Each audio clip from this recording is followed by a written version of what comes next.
ایک بڑا خوبصورت واقعہ ہے رمضان کا، کہیں سے بکرے کی سری پکی ہوئی آ گئی تو آپ بڑے شوق سے کھا رہے تھے، اور ساتھ ارباز بن ساریہ بھی تھے، حضرت علی بھی تھے اور حضرت مقداد بھی تھے، 3-4 آدمی سری کھا رہے تھے۔ بلال رضی اللہ تعالیٰ عنہ آئے کہ یا رسول اللہ سحری کا ٹائم ختم ہو گیا ہے، میں اذان دینے جا رہا ہوں، آپ کھانا پینا بند فرما دیں۔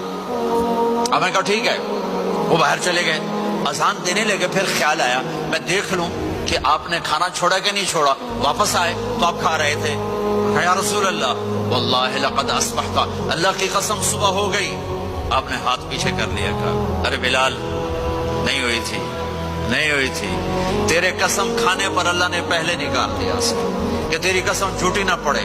حضرت علی نے فرمایا اگر بلال قسم نہ اٹھاتے تو جب تک میرے نبی کھاتے رہتے اللہ صبح کو پیچھے ہٹاتے جاتے۔